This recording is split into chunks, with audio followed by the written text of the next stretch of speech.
clerk will read a communication to the Senate. Washington, D.C., March 2, 2021. To the Senate.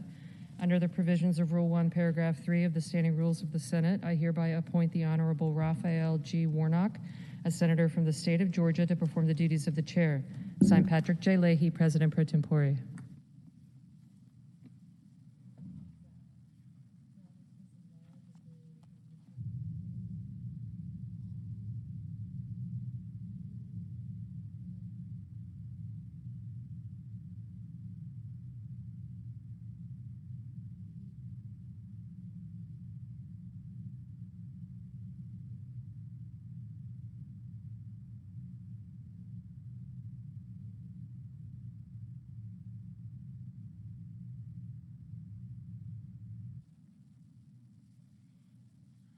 Under the previous order, the Senate will proceed to legislative session.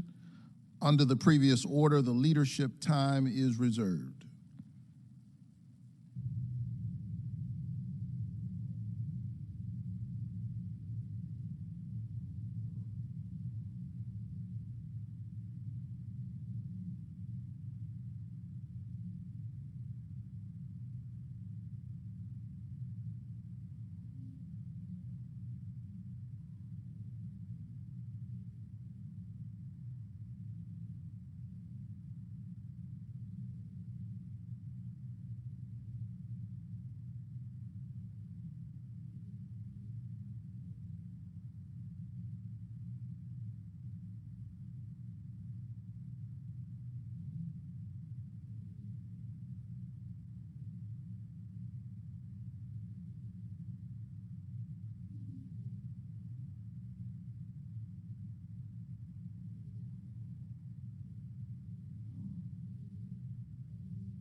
Mr. President.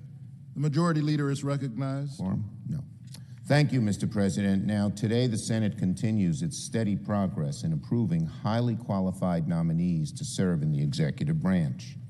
Last night, the Senate confirmed Dr. Miguel Cardona as the Secretary of Education, fulfilling President Biden's promise to elevate someone with public school experience. Gina Raimondo will soon become the former governor of Rhode Island as she prepares to take the top job at the Commerce Department. And pending the Senate's approval, Dr. Cecilia Rouse will soon become the chair of the Council of Economic Advisors. This morning, I want to pause for a moment to recognize the historic nature of the nominees that President Biden has nominated and that the Senate has confirmed in the first month of the nascent administration. So far, the Senate has promoted the first black Secretary of Defense and the first woman to serve as Deputy Secretary of Defense. After an unbroken streak of 77 male secretaries in a row, all the way back to Alexander Hamilton, the Senate confirmed the first woman to serve as Treasury Secretary. By the end of the day, we'll have confirmed the first black woman to lead the Council of Economic Advisors, the first Latino and the first immigrant to lead the Department of Homeland Security, the second black woman to serve as UN ambassador, the third Latino to serve as Education Secretary, and the first openly gay secretary of any cabinet agency. Cabinet agencies, we all know, have an immense influence over the policy of the United States. It's critical for their leaders to have lived experiences that represent the broad spectrum of Americans those agencies serve. Not only that, but the nominees I just mentioned are some of the most qualified public servants in America and are already hard at work at delivering results for the American people. The Senate will continue to confirm more nominees as quickly as possible. The process can certainly move more quickly with the cooperation of our Republican colleagues, whose states and constituents benefit equally from having these qualified nominees in place. Now on COVID. As early as tomorrow, the Senate will begin work on the American Rescue Plan.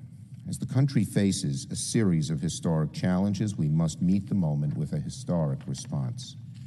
Millions of jobs and trillions of dollars have been taken out of our economy. Thousands of small businesses are holding on for dear life.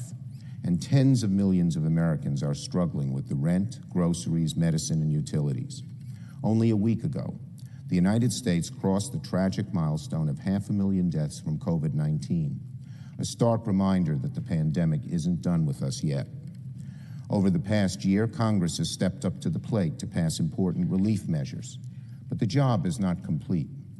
The American Rescue Plan is designed to finish the job, to patch up the holes in our economy and lay a foundation for recovery, to keep struggling businesses, families, and workers afloat until brighter days appear on the horizon, to send our children back to school as quickly and safely as possible, and to defeat this evil disease once and for all. That's what the American people sent us here to do. That's what our government is for. Not to sit back and wait for problems to fix themselves, not to cross our fingers and hope the economy will recover on its own. Our job is to end through action the current state of the crisis and hasten the day when our country and all of our lives can return to normal. The bottom line, if you look at the trajectory, every time we put in a relief bill, in March, the economy got better. In June and July. We put a relief bill in December, and now the numbers look a little better for January. But the economy is not strong enough to sustain things on its own. We need strong relief to get the economy going so it can continue on an upward path on its own. That's what this bill is designed to do. I fear most economists, Secretary Yellen, Chairman Powell, if we do too little or nothing, the economy could stay mired in recession for all too long a time, just as it did when we didn't do enough in 2009 and the economy stayed in recession for many years after the financial crisis. Now, on voting rights.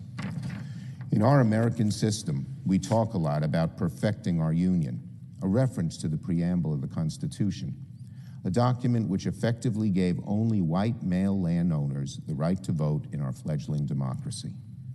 Suffice it to say, there is a lot of perfecting to do. As I think about my Democratic caucus, incidentally, It's probably so that less than half of them could actually vote in the elections of 1789, because I believe in many states you had to be a white, male, Protestant property owner. Not so many of those around here. So over the course of 230 years, we've passed scores of laws and amended the Constitution to reflect the flaws in our democracy and expand these franchise to all our citizens, including the Civil Rights Act of 1964, the Voting Rights Act of 1965, the 14th, 15th, 19th, 23rd, 24th, and 26th Amendments, just to name a few. Despite all this progress, there is now, in the 21st century, a concerted effort to roll back voting rights in state legislatures across the country, alarmingly making it harder for Americans to vote, and particularly aimed at Americans of color, African Americans, Latinos, and Native Americans. And it's becoming a feature of one of America's major political parties. Yesterday, I detailed a number of laws pushed by Republicans in state legislatures to limit the amount of time that Americans have to vote, to frustrate election administration in urban areas and around college campuses, to impose overly burdensome ID requirements and absurd written witness and signature requirements for absentee ballots. Maybe most pernicious of all, Republicans in Georgia have coalesced around a plan to end all early voting on Sundays, a day when black churches organize voter drives, with no good reason given. None. The threat to voting rights in America is now very real. It must be opposed in every state house and governor's mansion in this country. And the threat extends all the way to the Supreme Court of the United States. 8 years ago, a conservative 5-4 majority on the court gutted the Voting Rights Act by essentially rendering meaningless Section 5 of the statute, a provision which prevented the implementation of undue voting restrictions in states with a history of discrimination. Chief Justice Roberts suggested that the era of widespread discrimination, which led to the enactment of the Voting Rights Act, was over, and there was no longer a need for the critical portions of the statute. Well, within 24 hours after the ruling had been handed down, Texas announced it would implement a strict voter ID law. Soon thereafter, Mississippi and Alabama followed with laws that had previously been barred by the Justice Department. Republican leaders in the state of North Carolina passed a suite of voter suppression laws that a federal judge found, quote, targeted African American voters with surgical precision. Think about that. This was not a ruling from the Reconstruction era or Jim Crow. It was only a few years ago. At a time when an African American man elected by the most diverse coalition in the history of American politics occupied the White House, Republicans in North Carolina passed voting laws so pernicious that even the Roberts Court, among the most conservative we've seen on this issue of voting rights, could not ignore the overwhelming stench of discrimination. That's what it was, a stench, rooted in America's sordid history of voter suppression and discrimination against black voters. Well, today the Supreme Court will hear another case concerning the Voting Rights Act, this time about Section 2, a section which Chief Justice Roberts referred to in his Shelby County ruling as a necessary failsafe to police discriminatory voting procedures nationwide. As one news outlet reported this morning, there is every possibility that the High Court could make it more difficult or practically impossible to challenge voting restrictions in the future, unquote, warning that another ruling against the law could render the Voting Rights Act, quote, a dead letter, unquote. That is what's at stake in America right now. As state legislatures move to restrict voting rights from one end of the country to the other, the law we rely on to prevent outright discrimination at the ballot box is at risk of being, quote, a dead letter.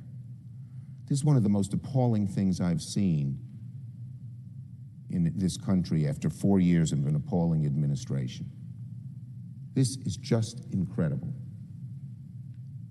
It burns my blood and should burn the blood of every fair-minded American, Republican, Democrat, Independent, liberal, conservative.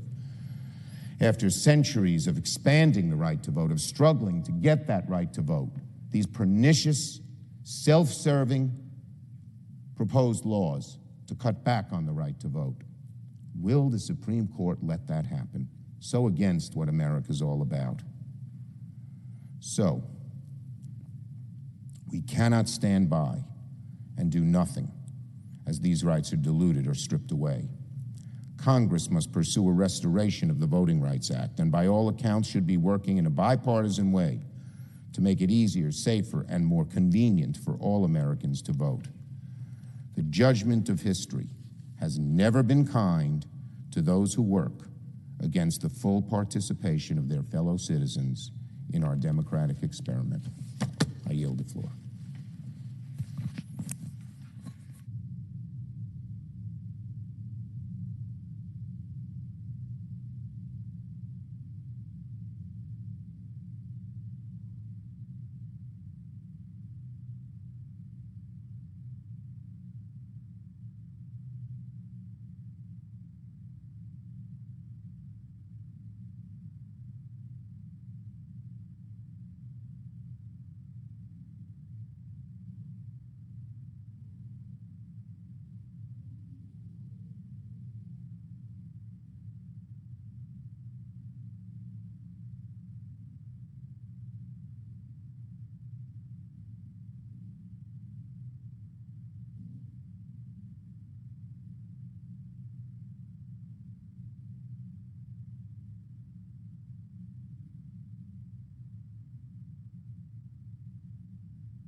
Mr. President.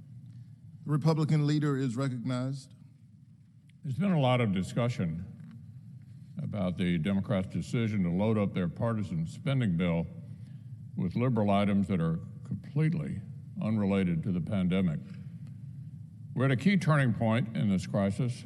The nation has just endured an historically painful year.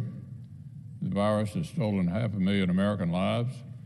It's thrown millions of children out of classrooms and workers out of jobs. But on every front, there seems to be signs we're actually turning the tide. New cases, hospitalizations, and deaths have been declining. The CDC reports that 1 in 5 adult Americans have already received at least one vaccine dose. That's 50+ million people. 1 in 10 have gotten both shots. And the supply of vaccines is continuing to ramp up, and yet another authorized just last weekend. Meanwhile, science keeps confirming it's quite safe to get kids and teachers back in the classroom with simple precautions that we can accomplish right now. And all indications suggest our economy is poised for a roaring comeback for workers and for families. This crossroads should give Washington a golden opportunity. We could get together on a bipartisan basis like we did 5 times last year, 5 times, and pass more targeted policies to help finish the fight and get the American people their jobs, their schools, their lives, and their country back. A number of Senate Republicans went to the White House just days after President Biden was sworn in, proposing we continue the streak of overwhelming bipartisanship that has defined the COVID-19 response all this time. Our Democratic colleagues said no. They wanted to go it alone, and when you look at their partisan bill, you can certainly see why. Less than 9% of their massive proposal would go to the core healthcare fight against COVID-19. And listen to this, less than 1% goes to vaccinations. You see, they had to leave room for all the completely unrelated left-wing pet priorities, like sending $350 billion to bail out long mismanaged state and local governments, multiple times the expert estimates of COVID needs. Things like massive expansion in Obamacare subsidies that would disproportionately benefit wealthier people. Things like handcrafted tweaks to Medicare so it pays more money to just 3 states, Rhode Island, New Jersey, and the president's home state of Delaware. You might call it a special kickback for the Excella corridor. They had to make room to bankroll things like underground rail in Silicon Valley, upgrading a bridge from New York to Canada, and giving Planned Parenthood access to taxpayer money meant to rescue mom and pop Main Street businesses. Sadly, the parts that actually do relate to the pandemic aren't much better. At the same time, the Democrats refuse to follow the science on in-person schooling. They want to pass a massive new set of deluxe benefits for federal government employees, including 15 weeks of paid vacation for folks whose children have the option, just the option, of virtual or even hybrid learning. They want to keep schools closed and then pay a special bonus only to parents who are federal employees because their schools are closed. Now, this isn't a recipe to safely reopen America. To the degree that it even addresses the pandemic, it's more like a plan to keep us shut down. Mostly, it's just what Democrats promised almost a year ago, taking advantage of the crisis to check off unrelated liberal policies. Now, Mr. President, on another matter, we recently learned that Iran has balked at the prospect of direct nuclear negotiations with the United States and Europe. This sort of resistance and gamesmanship is nothing new. We've seen this before. Iran has long flouted international restrictions on its nuclear program, played hide and seek with UN inspectors, and failed to disclose the full scope of its nuclear research. This happened before, during, and after the Obama administration's Iran deal. Now, thanks to the firm approach taken by the Republican administration, which restored much of the leverage President Obama had thrown away, President Biden inherited a much, much stronger negotiating position.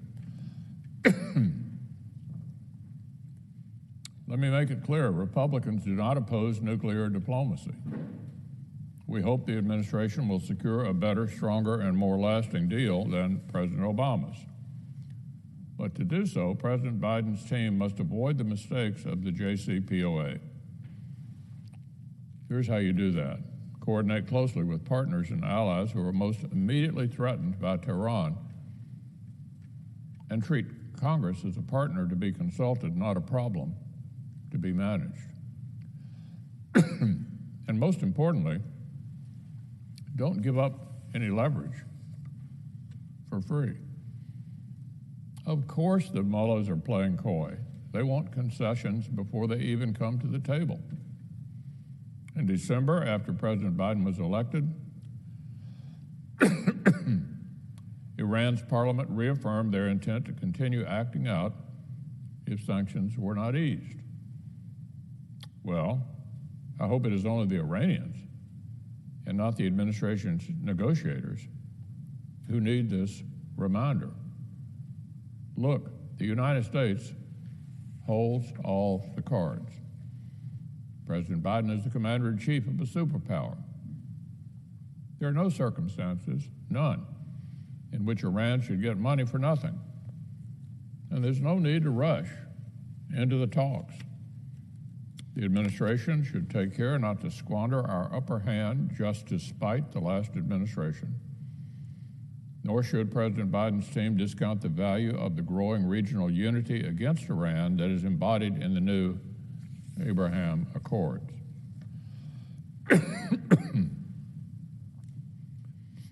Every day, headlines remind the world of the threat Iran and its proxies pose to peace and security. For example, the Iranian journalist Ruhollah Zam was lured back to the region from Europe, kidnapped and hanged after a sham trial just in December.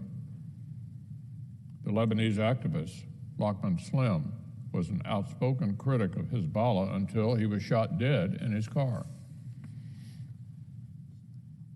The regime has kept escalating its support for the Houthi rebels in Yemen, sending in deadlier, longer-range weapons and inciting terrorist threats.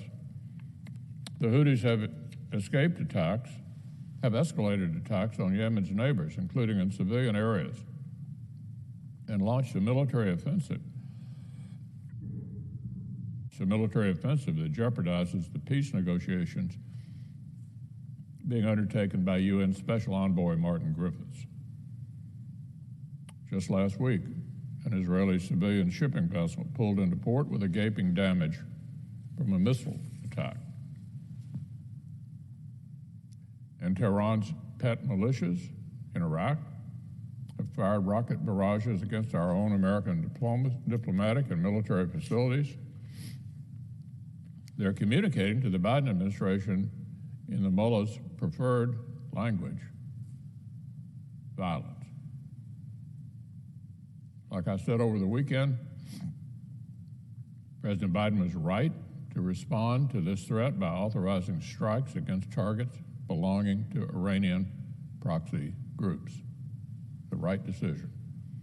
And he is right to recognize the need for new binding and enforceable constraints on Iran's nuclear capabilities. But ultimately, we need a comprehensive approach to confronting Iran. It must be built on bipartisan foundations to endure for administrations and Congresses yet to come. To get there, the administration must continue to meet Iranian aggression from a position of strength and consult closely with Congress for the sake of our own security and that of our friends and partners in the Ayatollah's backyard.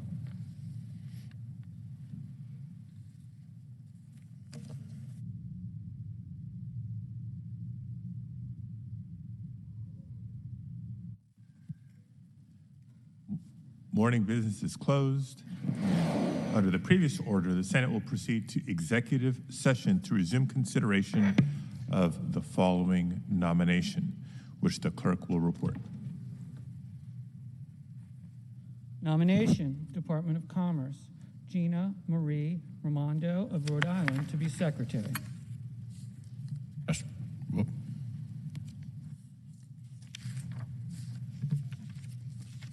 Mr. President.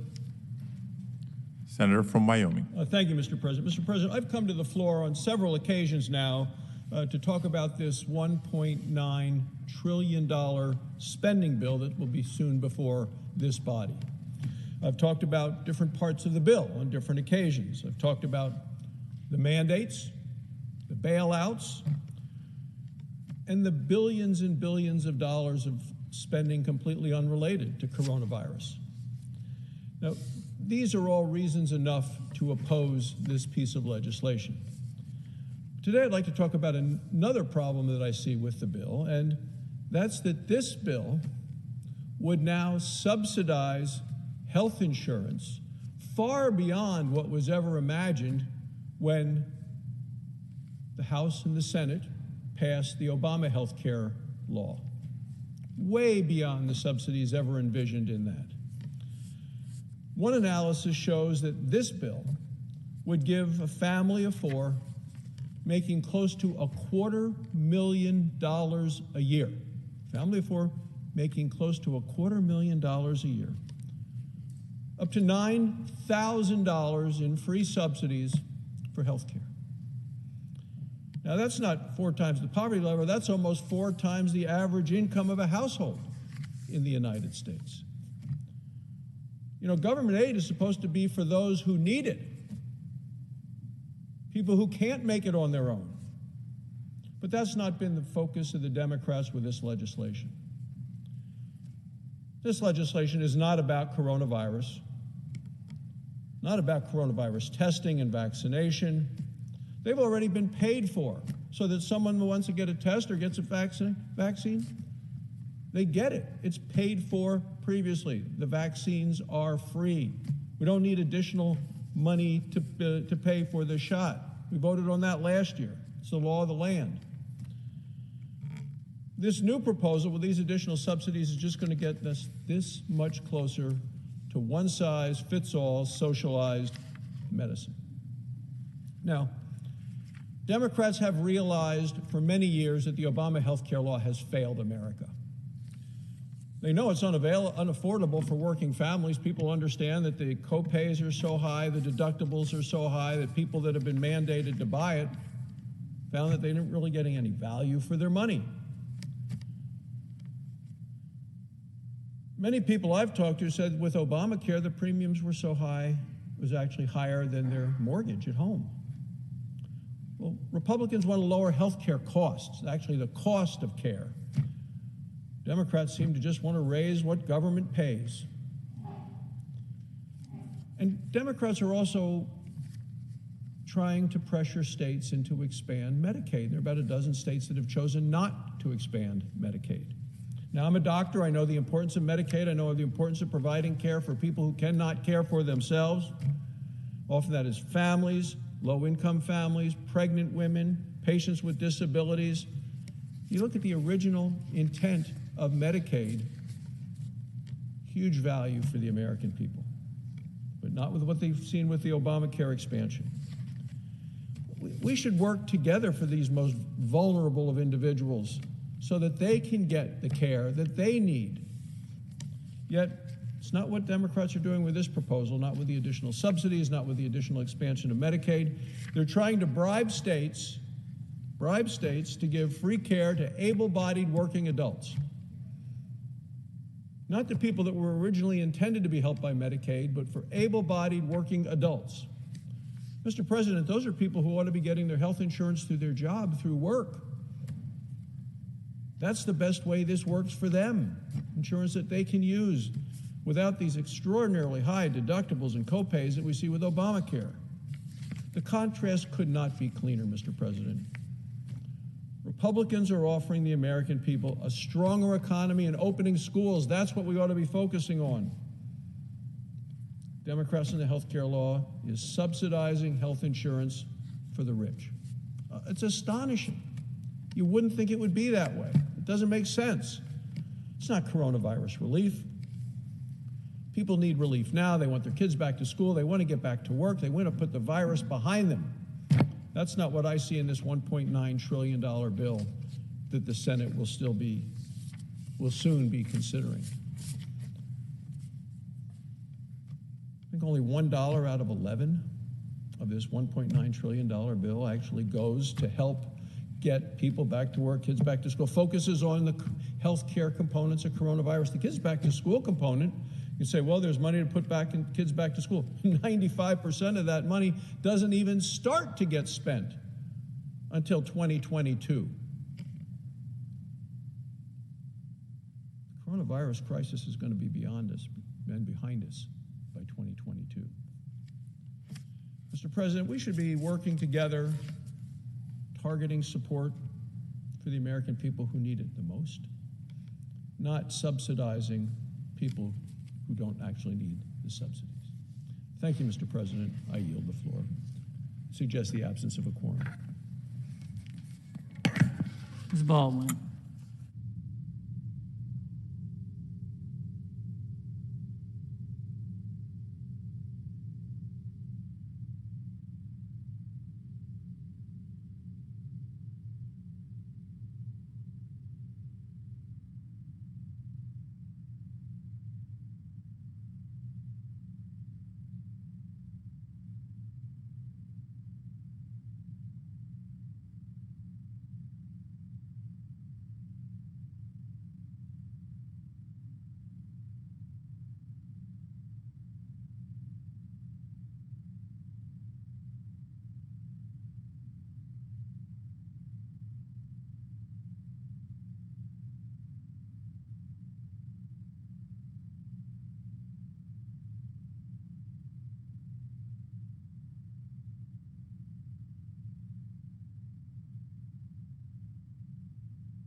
Quick timeout.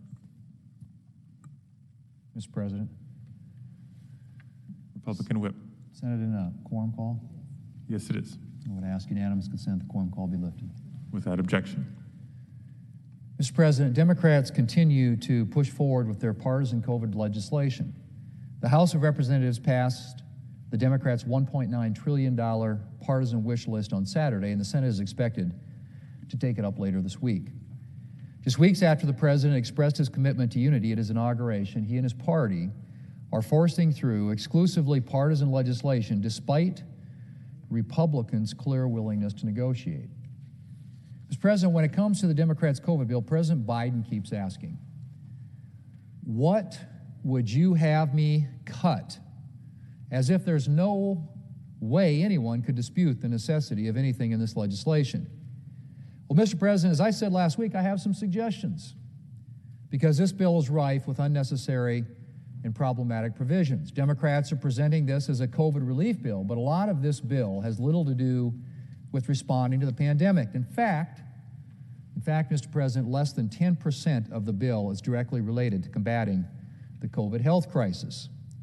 If President Biden would like to know what to cut, let me suggest starting with the bill's $350 billion slush fund for states. Now, there's no question that COVID has placed additional pressure on states, which is why Republicans supported targeted funding for states in previous COVID legislation. But at this point, the vast majority of states are not in crisis.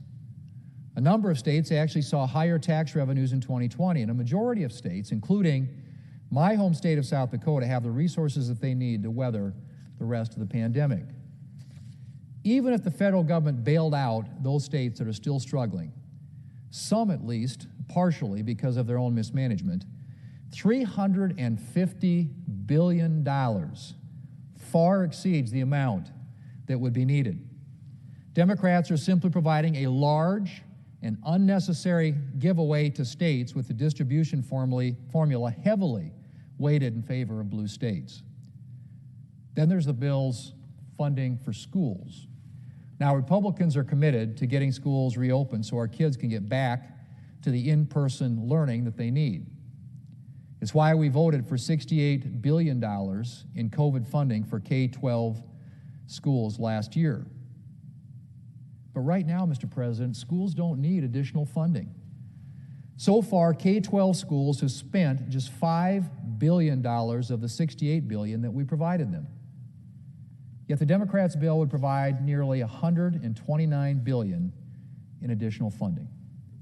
And despite all that additional and unnecessary money, nothing in the bill would require schools to actually reopen. Schools could collect this money while still depriving students of the benefits of in-person learning. And another thing, Mr. President, Democrats are billing this legislation as a COVID relief bill and suggesting that it's providing urgently needed funding. Yet 95% of the bill's money for schools, 95% would be spent after this year. That's right. Just 5% of this quote-unquote emergency funding would be spent in 2021. The rest would be spent between 2022 and 2028. Are we really supposed to believe that money that would be spent in 2028, years after the pandemic is likely to be over, is somehow urgently needed COVID relief funding? Well, Mr. President, I could go on for a while here with suggestions for what to cut in this bill. I'm pretty sure that $100 million for a Silicon Valley underground rail project doesn't have a lot to do with getting our country out of the COVID crisis. Or how about the $1.5 million for a bridge in the Democrat leader's home state? And then there's the $86 billion bailout for multi-employer pension plans. Billions for environmental policies. And a provision to ensure that Planned Parenthood and labor unions can apply for Paycheck Protection Program loans designed to help small businesses. I'm not sure how far that will go toward helping our economy, but it will certainly help fill the coffers of some of Democrats' political allies. Mr. President, if Democrats were really just focused on COVID relief, this would be a much smaller and targeted bill.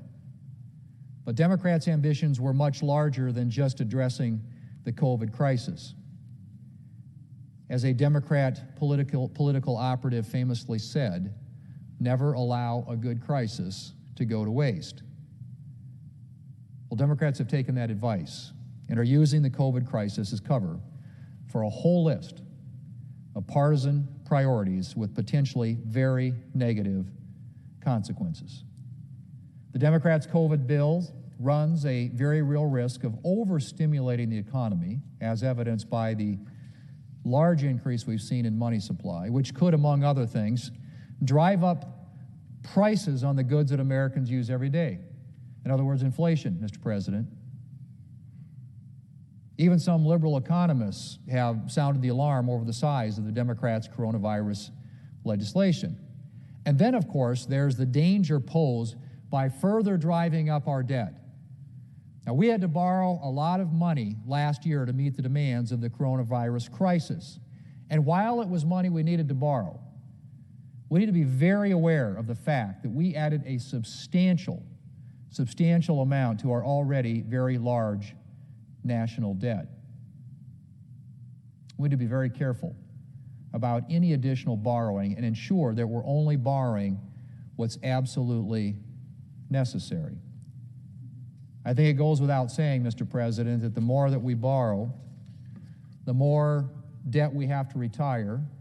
If something negative happened on interest rates and interest rates normalized, went back to a more normal setting, that the interest itself on that amount of debt would literally dwarf anything else that we do in our budget, including defending the country. And that, Mr. President, I believe is a very, very real threat. Because if you look at what's happening right now with the economy and with all the money that we've flooded out there so far, and another $2 trillion if the Democrats have their way in this particular proposal, and all that money out there starts pushing up those costs, we start seeing inflation in the economy, it doesn't take very long for interest rates to go with it. In fact, they already are. And if those interest rates start pushing up very quickly on the amount of debt that we are piling up, financing that debt, the amount of interest, the cost of interest on that debt would be absolutely overwhelming and devastating to this country.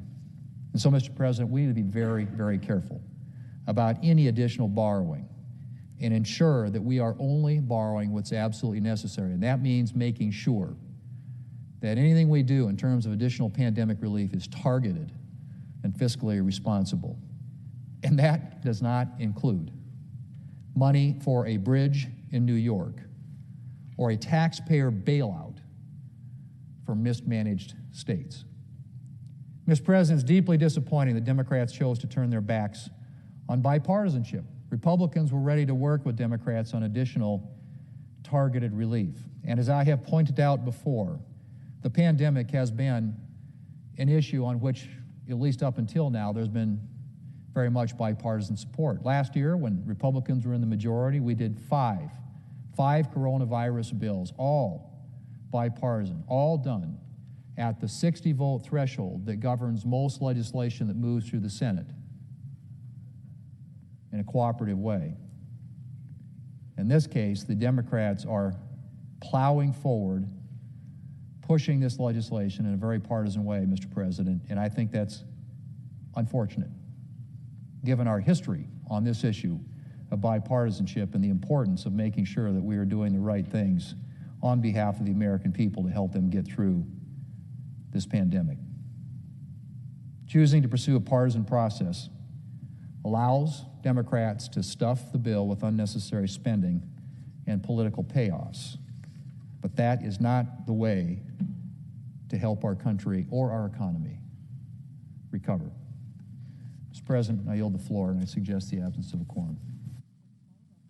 Clerk will call the roll. Ms. Baldwin.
Senator from Washington. Mr. President, I ask the quorum call be dispensed with. Without objection. Mr. President, I have 5 requests for committees to meet during today's session in the Senate. They have the approval of the majority and minority leaders. Duly noted. Thank you. Thank you, Mr. President. I come to the floor today to urge my colleagues to support President Biden's nominee to be Secretary of Commerce, Governor of Rhode Island, Gina Raimondo. Many people know that Governor Raimondo was the first woman to serve in that position of her state, and she has made tremendous impacts to that state at a time when it needed important leadership. So we're very excited that the president has nominated her for this position and that she will put those same skill sets to work here in Washington. The mission of the Department of Commerce, at least according to their website, is to foster, promote, and develop foreign and domestic commerce. Well, I can tell you she's going to inherit a big challenge because obviously our domestic economy is still reeling from the impacts of COVID-19 and certainly needs to think about the continuing transition to a digital economy in an information age, and the foreign economy that she's also will be charged with trying to help and impact as it relates to the United States is certainly plagued by the same pandemic and the impacts of that. So we're looking for someone who can come in and help with private sector experience to really move the agenda of this administration forward. So for me, Governor Raimondo's private sector experience really means a lot. She knows how to invest in new technologies and things that are going to help us grow jobs for the future, and she knows how to match up a workforce with those job opportunities that is also so critical as we move forward on many, many different policy issues that are going to usher in change.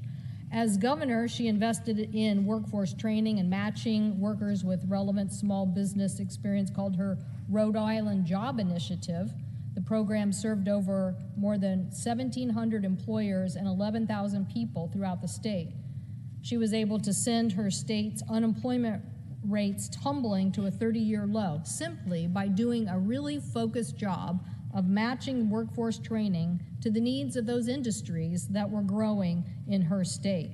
So I certainly appreciate the fact that she has that private sector experience about knowing where to invest and bringing people together, and she certainly created successful programs on matching the workforce for tomorrow.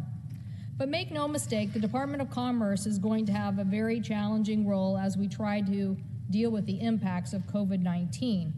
One of the most important responsibilities, I believe, will be dealing with the sectors most hard hit by the COVID pandemic.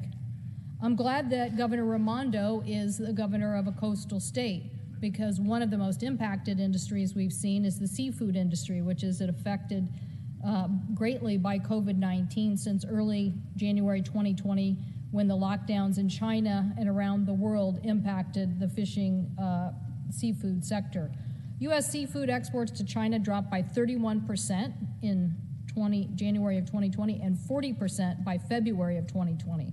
Lobster, Dungeness crab, shellfish, and everything was experiencing severe declines, and West Coast fisheries have seen as much as a 40% drop in revenue. So sustainable fisheries are important economic drivers in coastal communities. I know that Governor Raimondo gets that. She understands that commercial fishermen and the impacts that they have will impact not just seafood processors, shipbuilding, trade, but also our restaurant economy. And marine anglers took in more than 194 million fishing trips, which fueled our outdoor recreation and tourism economy. So I'm glad that Governor Raimondo, from a coastal state, is going to come to oversee some of those key functions at the Department of Commerce, particularly at NOAA, and harness the incredible data and information that helps us manage these economies, that keeps them safe and keep them focused on science. I know that she understands that as secretary, she can use those good scientific agencies within the Department of Commerce to better understand the impacts of climate and the impacts of COVID and what we can do. We know in the state of Washington that just a little bit of science done at the University of Washington helped us immensely in saving our shellfish industry.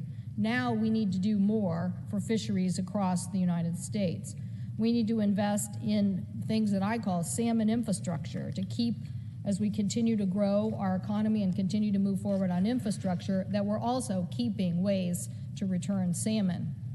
I think that this is one of the most important things that Governor Raimondo can do as Secretary of Commerce: restore the respect for the scientific process, the scientific community, and the important issues that are going to be at the heart of how our coastal economies are impacted by climate. I've invited Governor Raimondo to take one of her first trips to the state of Washington to see exactly how our state has dealt with these fisheries issues. And I know that the presiding officer from California knows how important the seafood industry and the impacts to our coastal communities because of climate are as well. We need a leader in the Department of Commerce who's going to help us mitigate and adapt to those impacts. I'm also counting on Governor Raimondo to help us with our export economy.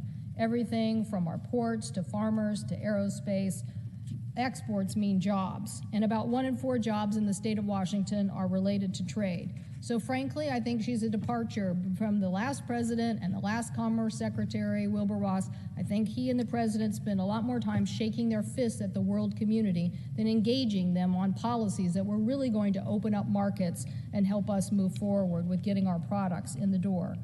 96% of the world's customers live outside of the United States, and prior to the COVID pandemic, half of the world's population had reached middle class. That means that's a big market, almost 4 billion people.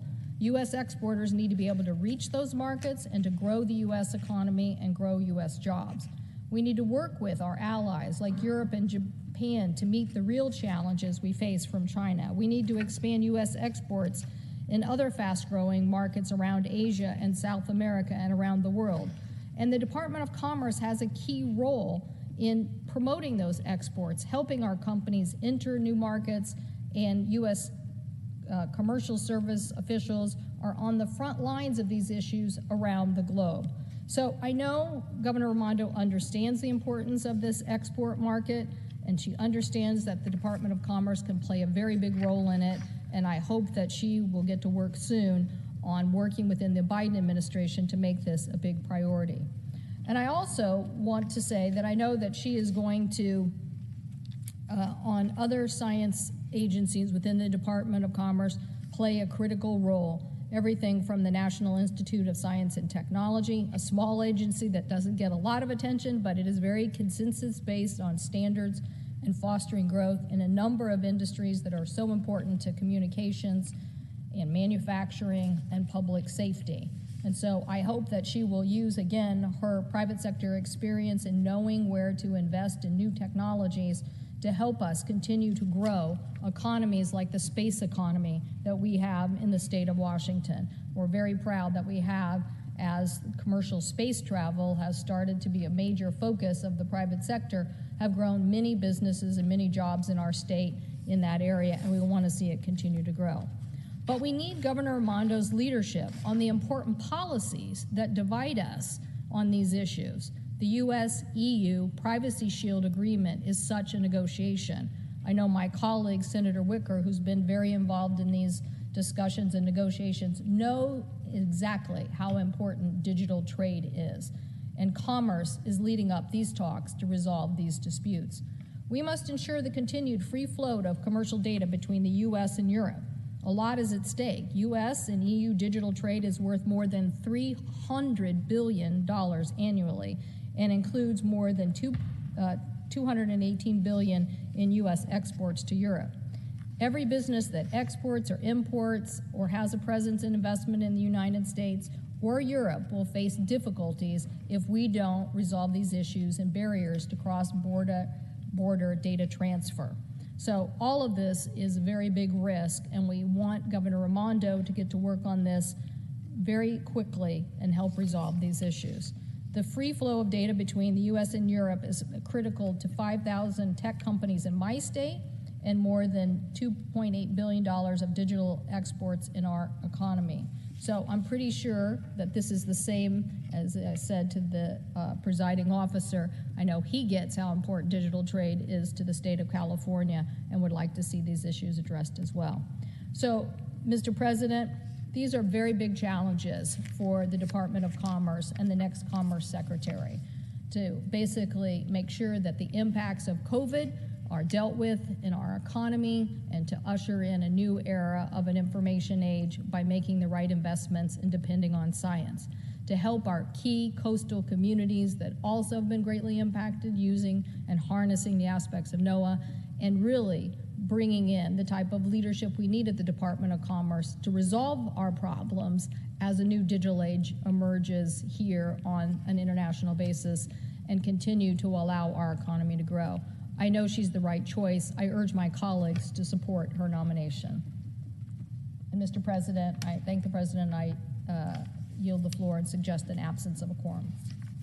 The clerk will call the roll. Ms. Baldwin.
Senator from Texas.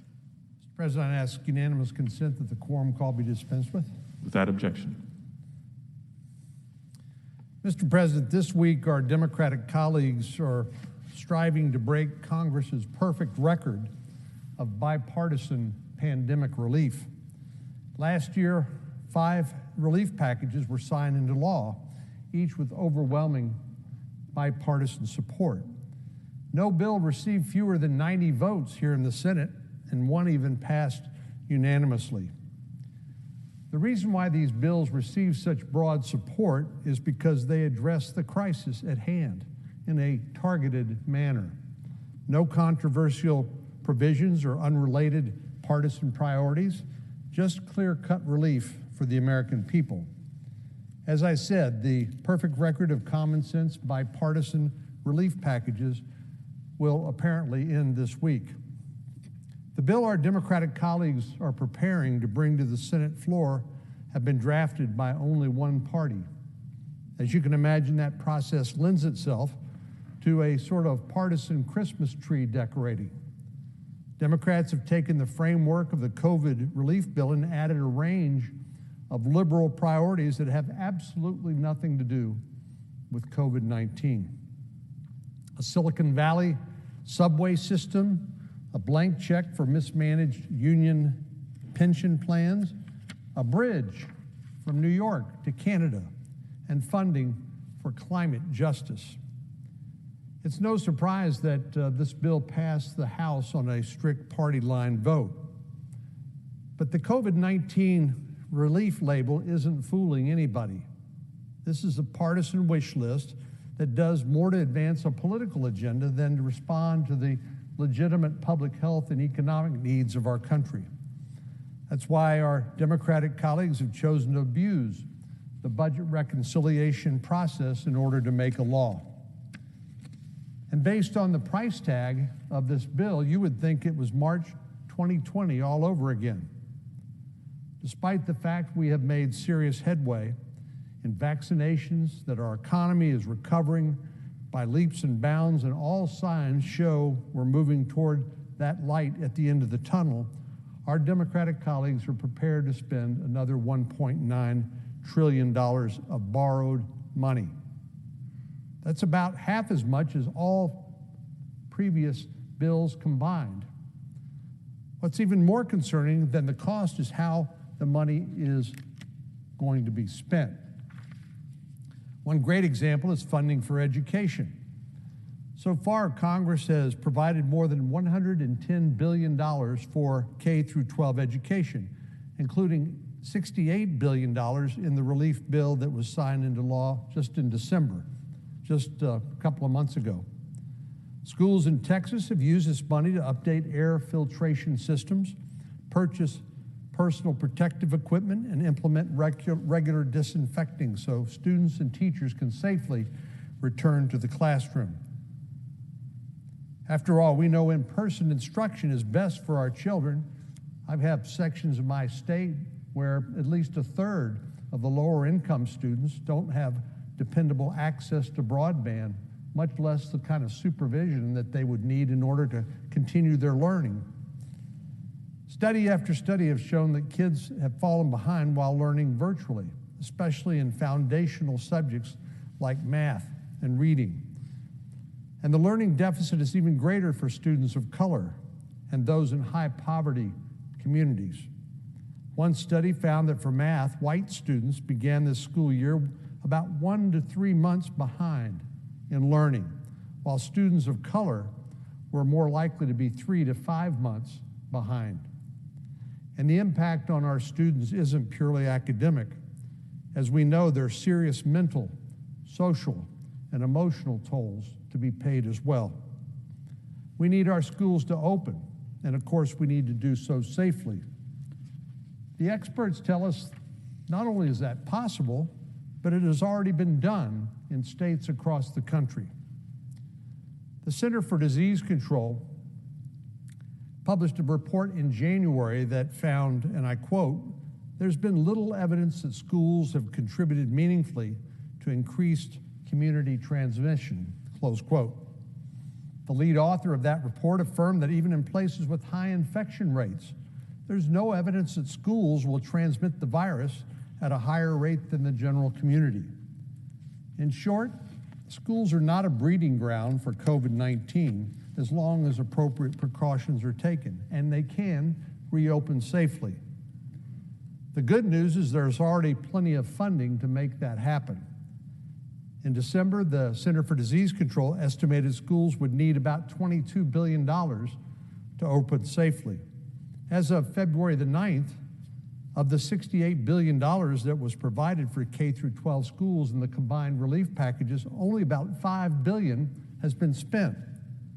$68 billion has been provided and only $5 billion has been spent.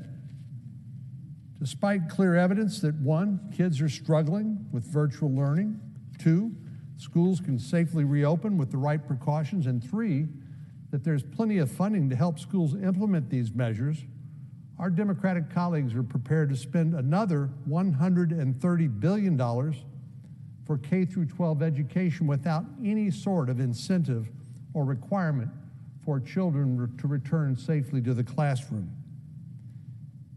Sadly, many of our school children are coming up on the 1-year anniversary of their virtual learning.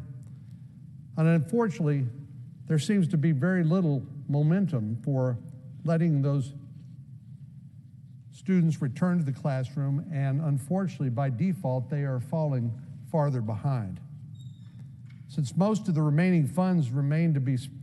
existing funds remain to be spent, the nonpartisan Congressional Budget Office estimates that the bulk of spending of this new proposed funding would occur next year and beyond. In other words, this isn't an emergency relief bill designed to deal with a present need. This is about spending money in 2021, after which hopefully virtually everybody in the United States is vaccinated and we've established herd immunity. Only $6.4 billion would be distributed through September of this year, and the remaining $122 billion would trickle out the door through not just 2021, but through 2028. That is, the majority of the education funding in this so-called misnamed COVID-19 relief bill wouldn't even be touched until the pandemic has been put in the rearview mirror. Now, I've advocated for funding to help schools prepare for a safe return to the classroom. And of course, the experts, as I said, have told us that more than enough funding is already available to make that happen. So I ask, what is the rationale for asking the taxpayers to foot another $130 billion bill if there's no need for that funding in the first place? And I would add to that, this is not money that actually exists. This will be money borrowed from future generations that is added to the deficit and to our debt. There's certainly no excuse to ram this and a range of other partisan priorities through Congress without the support of a single Republican. It was January the 20th when I thought that President Biden gave a very eloquent and appropriate speech at his inauguration, talking about the need for the nation to heal the divisions, and for unity. But doing this partisan reconciliation bill, when there's no demonstrated need for this deficit spending, is not healing the divisions in our country or promoting unity. Saturday will mark 1 year since the first COVID-19 response bill was signed into law. Since then, we have tragically lost more than 500,000 of Americans. Families have struggled with job losses, small businesses have closed their doors, and children have fallen farther and farther behind. The list of hardships endured over the past year is long indeed. But now our colleagues across the aisle are trying to capitalize on that pain by passing the so-called and misnamed COVID-19 relief bill that does more to advance partisan goals than to bring an end to this national nightmare. It does nothing to get our kids back in school or our American workers back on the job. It doles out taxpayer dollars for favored infrastructure projects. These are colloquially called earmarks, like the bridge in the Majority Leader's home state of New York and a subway system in the Speaker's home state of California. What do those have to do with COVID-19? Where's the emergency there? Why should we borrow money from future generations to fund these infrastructure projects that have nothing to do with the pandemic? We can deal with infrastructure, and we should, going forward, but opportunistically exploiting the public's concern about COVID-19 in order to fund these infrastructure projects in New York and California is simply inexcusable. Only 1% of the funding in the massive $1.9 trillion bill goes toward vaccination efforts. We all understand that vaccinating the American people is the key for ending this crisis. So far, and I'm sure I'm a day or so behind, a couple days ago we had vaccinated 68 million people. 68 million vaccinations, perhaps. Some of them involved 2 shots. And we are vaccinating people at the rate of 3 million shots a day. That's really, really encouraging. But only 1% of the funding in this $1.9 trillion bill goes toward that eventual key to unlocking the future. And as I said, every penny that's spent on pandemic response is borrowed from our grandchildren and our great-grandchildren. Somebody's going to have to pay the money back. Not us, not now, apparently. So we're going to borrow the money, add to deficits and debt. As Larry Summers and others have said, we're even risking inflation by throwing so much money into the economy so quickly at a time when it's growing at more than 4% a year. And we're not, if this effort is successful, spending this money responsibly. Being responsible means doing what is needed, no more, no less, to bring this pandemic to an end and get this country back on its feet. Mr. President, I think this bill is a shameful waste of taxpayer dollars, and it's outrageous that it's entitled a COVID-19 relief bill when so little of this bill actually deals with the pandemic. As we say where I come from, if you put lipstick on a pig, it's still a pig. Well, Mr. President, I didn't know our colleague from New Mexico was going to be the presiding officer now, but being our next door neighbor, maybe he'll appreciate a little short speech about Texas Independence Day. 185 years ago, on March the 2nd, 1836, Texas adopted its Declaration of Independence from Mexico. This happened in the context of a struggle that perhaps is best remembered by the Battle of the Alamo, which laid some of the groundwork to Texans, or as they called themselves back then, Texians, eventual victory. I always remind people that virtually everybody died at the Battle of the Alamo. That was actually the Battle of San Jacinto that won the war.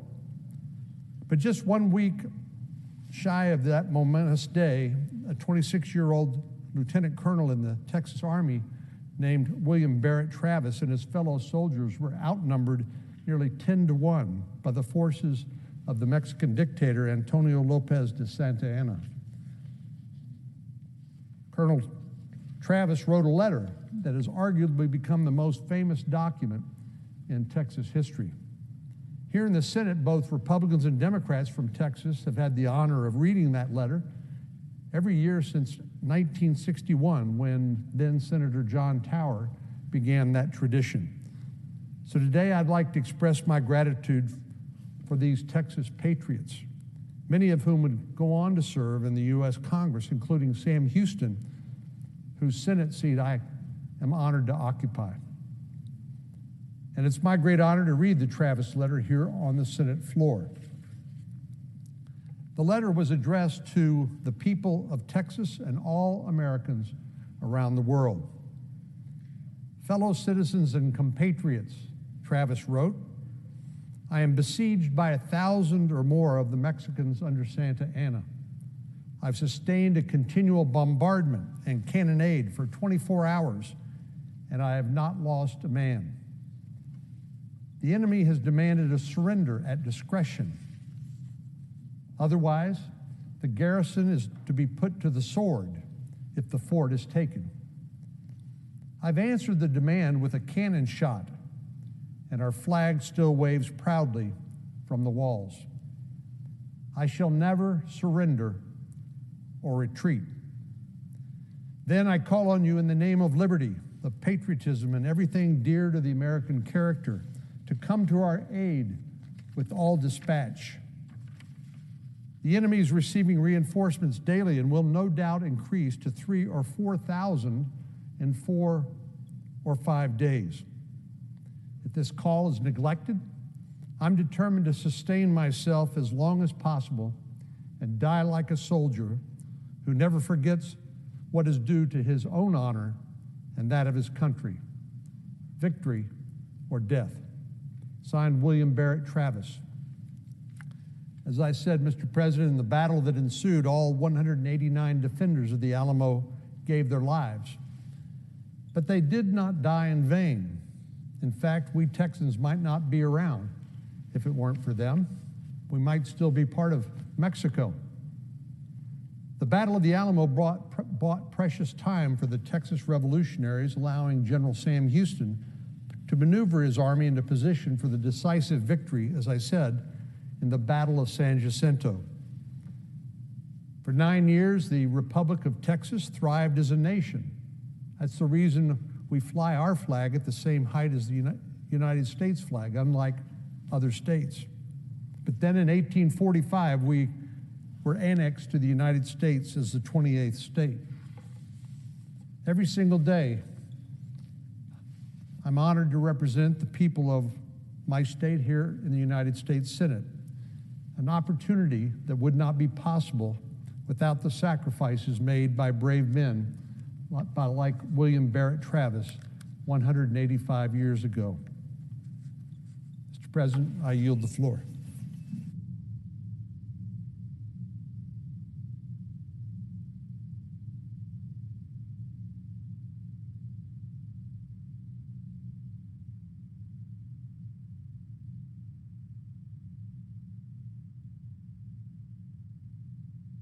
Mr. President. Senator from Nebraska.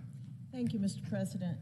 Mr. President, I would thank my colleague from Texas for sharing the Texas letter with us again this year.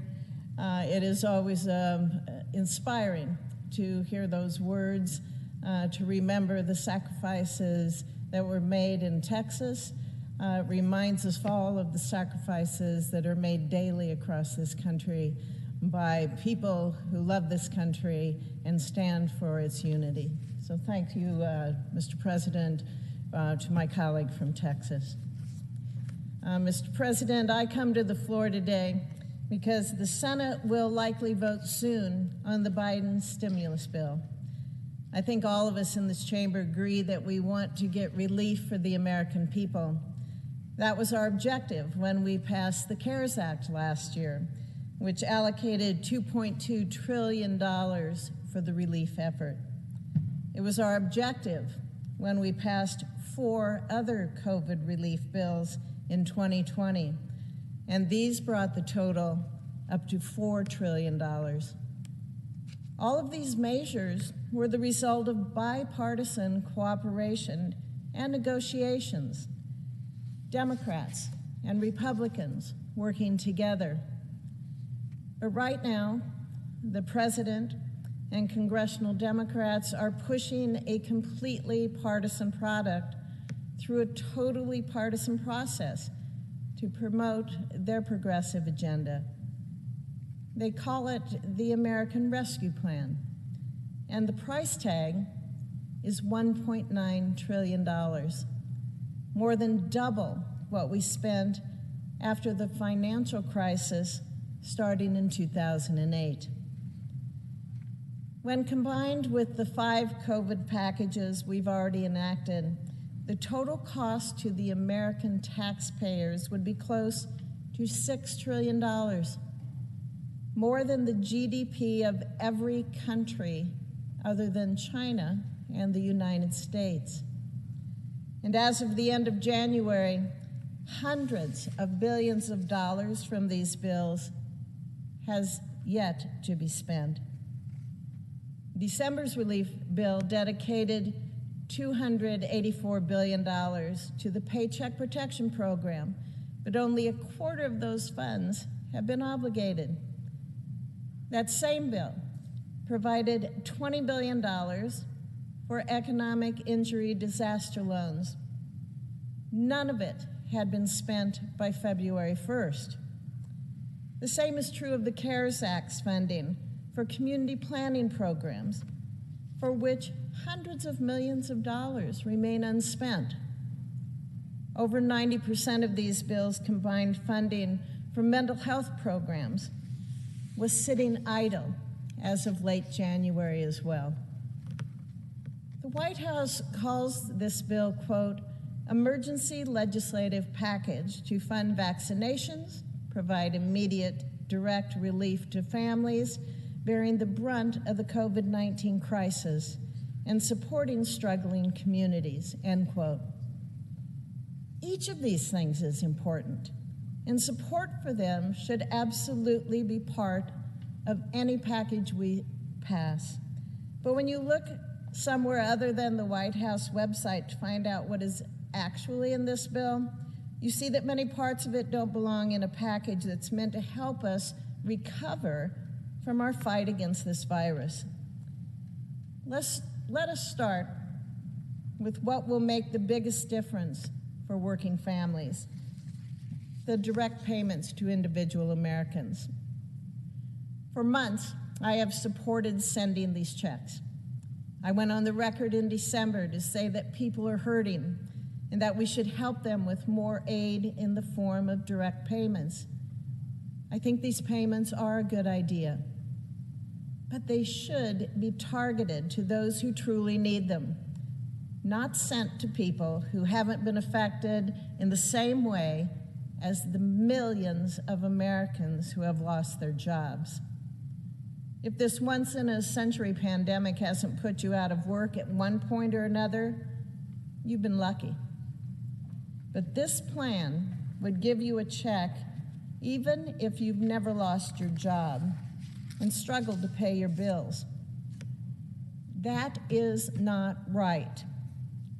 This administration had time to work with Republicans to make sure those who need help get it. They didn't do that. Instead, people who never lost their job get a check. People who were never furloughed get a check. And financially stable families who earned as much as $200,000 last year, well, they still get a check too. Mr. President, if so many Americans are hurting, as we all know they are, our only focus should be getting this aid into their hands, not using their insecurity as a chance to pass a bunch of wish list items from this progressive agenda. The White House wants Congress to spend billions of dollars on things that no COVID aid bill should be addressing. Many other senators have expressed similar concerns. We believe that every cent of any COVID relief bill needs to go toward recovery from the effects of COVID on families and on communities. The new administration has a chance to show that they really are interested in bipartisanship and unity, two words President Biden uses just about every day. They could prove that today by reaching out to Republicans in good faith. But so far, any effort by the administration to do so had, it's only been to provide an appearance of working together, not to make any actual progress on any kind of bipartisan product. Instead, they are focusing on filling this package with progressive priorities. So let's take a look at some of the items on that list. Giving $30 billion to public transit authorities. Even though President Biden only asked for $20 billion, and several major agencies have said the December relief bill would get them through at least till summer. Spending $50 million on family planning programs that wouldn't have Hyde protections, meaning that our tax dollars would pay for elective abortions, allowing Planned Parenthood to receive those small business funding from the Paycheck Protection Program, dedicating another $50 million to the troubling vague goal of, quote, combating the climate crisis, end quote, sending $12 billion overseeing aid. This does not belong in a domestic COVID response bill. And spending over $100 million on a subway system near Speaker Pelosi's district in the Bay Area.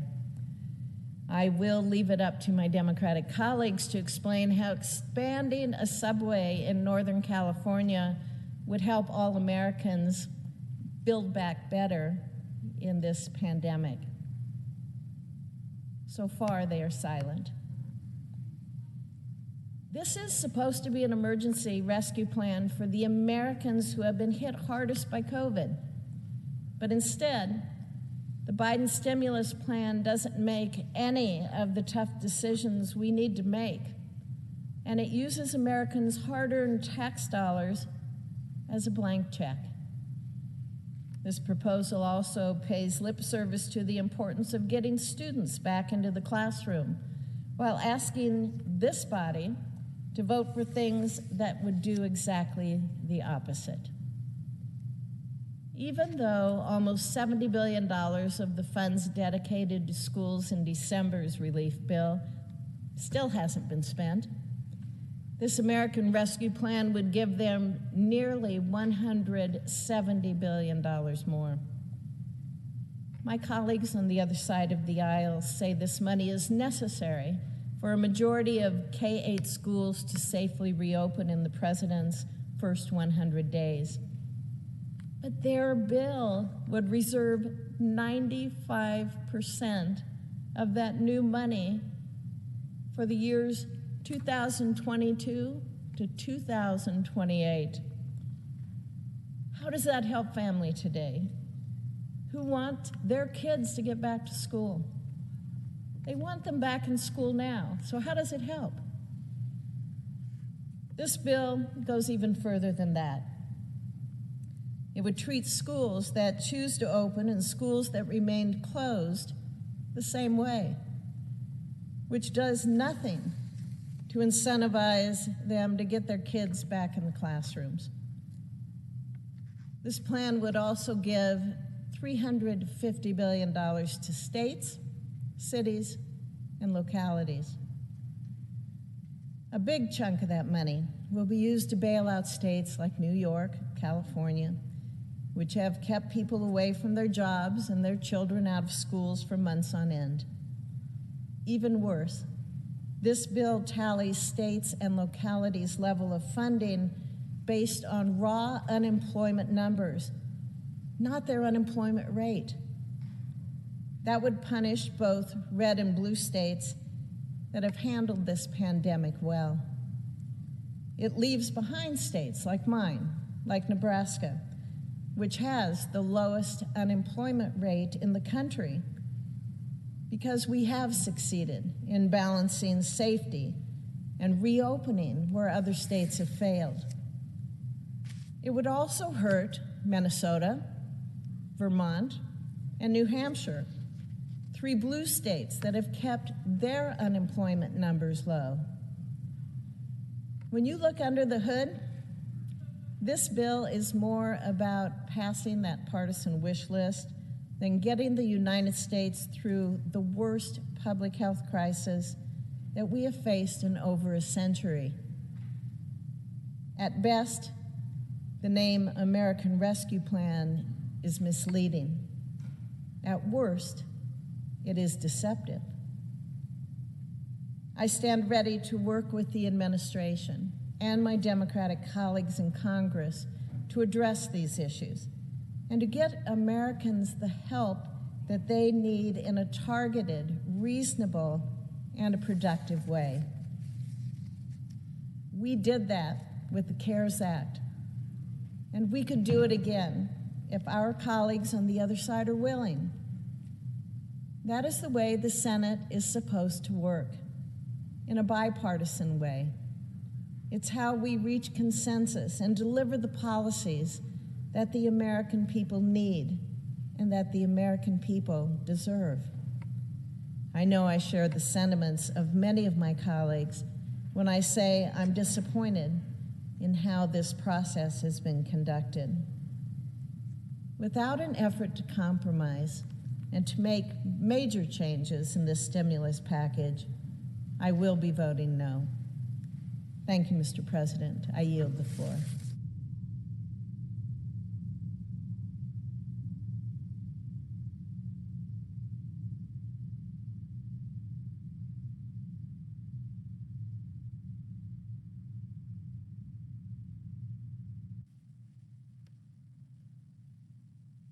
Mr. President. Senator from Texas. Mr. President, I rise today to commemorate Texas Independence Day.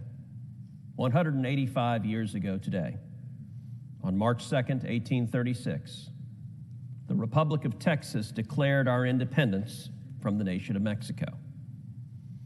59 delegates adopted the Texas Declaration of Independence on that day, gathered at Washington on the Brazos. The delegates adopted a declaration modeled in significant parts after the Declaration of Independence of the United States. The Declaration decried the arbitrary acts of oppression and tyranny from the Mexican government under the dictator, General Santa Anna. In particular, it noted that that government had, quote, ceased to protect the lives, liberty, and property of the people, from whom its legitimate powers are derived. And the Texians signing that declaration sought to protect their rights of free speech, their rights to keep and bear arms, and their rights of freedom of religion. Signing that declaration commenced the Texas Revolution, our battle for independence, when we won independence from the nation of Mexico, and for 9 years, the state of Texas became the Republic of Texas, an independent nation. That, of course, ceased in 1845 when we joined the United States. And today we celebrate that spirit of independence that is still found throughout all 29 million Texans. Mr. President, I ask that my remaining remarks be recorded in a different part of the congressional record. Without objection. Mr. President, I rise today to express concern over President Biden's nomination of Governor Gina Raimondo to lead the Department of Commerce. We are a year into a deadly pandemic that originated in Wuhan, China. The Chinese Communist Party censored and disappeared doctors and journalists who were trying to tell the truth about how the coronavirus was spreading, and the Chinese Communist Party lied to the world about the nature of the virus. Over 2.5 million people worldwide have died, including over 500,000 Americans. The Chinese Communist Party's lies and censorship and propaganda didn't stop with the pandemic. They pervade everything the Chinese Communist Party does. Many of us are increasingly concerned that China is gaining access to American secrets using non-traditional, all-of-government or even all-of-nation approaches to espionage against the United States and our allies. That includes using companies like Tencent and Huawei, which masquerade as telecom companies when they are in fact government espionage operations. This is deeply troubling and dangerous. China is, in my judgment, the greatest long-term geopolitical threat to the United States for the next century. Presidents in both parties have believed for decades that the United States could somehow turn China from a foe to a friend through trade and diplomacy, or that allowing China into rules-based institutions would turn China into a rules-based country. Instead, sadly, the opposite has happened. The United States, of course, can't sever all commerce with one of the biggest economies on the planet. But we must recognize China for the threat it poses to our national security. To counter the threat that China poses, we should do four things. Number one, we should protect ourselves from Chinese espionage and interference. Number two, we should insulate the supply lines of our critical resources from China, including by bringing them back to the United States. Number three, we should insulate all commerce from enabling the Chinese Communist Party's human rights abuses, including their systematic pattern of torture and murder and genocide. And number four, we should vigorously compete to secure our interests. On the first point, one important thing the Department of Commerce does is maintain an entities list, which is a list of foreign parties and companies that engage in activities contrary to American national security interests. When a foreign company is put on the entities list, they are barred from acquiring American technology. In 2019, I led an effort to add to the list of companies, and in 2019 and in 2020, the Trump administration added several Chinese technology companies to the entities list. When Governor Raimondo came before the Senate Commerce Committee in January, I asked her if she would keep those Chinese technologies companies on the entities list. She refused to make that commitment. In fact, she wouldn't even commit to keeping Huawei on the entities list, which is unabashedly an espionage agency of the Chinese Communist Party. In questions for the record, I gave Governor Raimondo a second chance to clearly and explicitly answer these questions, and yet she still refused. Similarly, the governor provided vague non-answers or no answers at all in response to questions for the record on her ethics problems and her conflicts of interest as governor. As my colleagues know, nominees will never be more engaged, more transparent, or more forthcoming than during their confirmation process.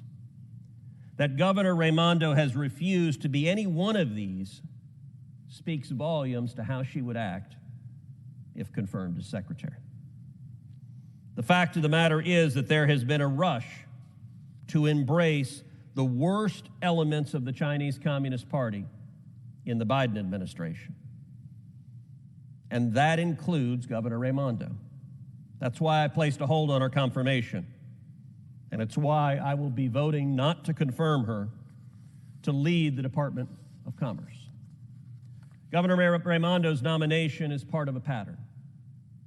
So far, every action, every nomination that we've seen from the nascent Biden administration, insofar as it concerns China, has lessened the scrutiny, has lessened the sanctions, has lessened the pressure on communist China. We are seeing a steady and systematic embrace of communist China, and that is dangerous. That is dangerous for our nation. It is foolhardy. I recognize that there's a lot of pressure from big business and big tech to get in bed with China. That is profoundly contrary to American interests. Now, we're just about 6 weeks into the Biden presidency, and the Biden administration has already been keen on lifting the restrictions on Huawei since the very first week. Where will we be 6 months from now? A year from now?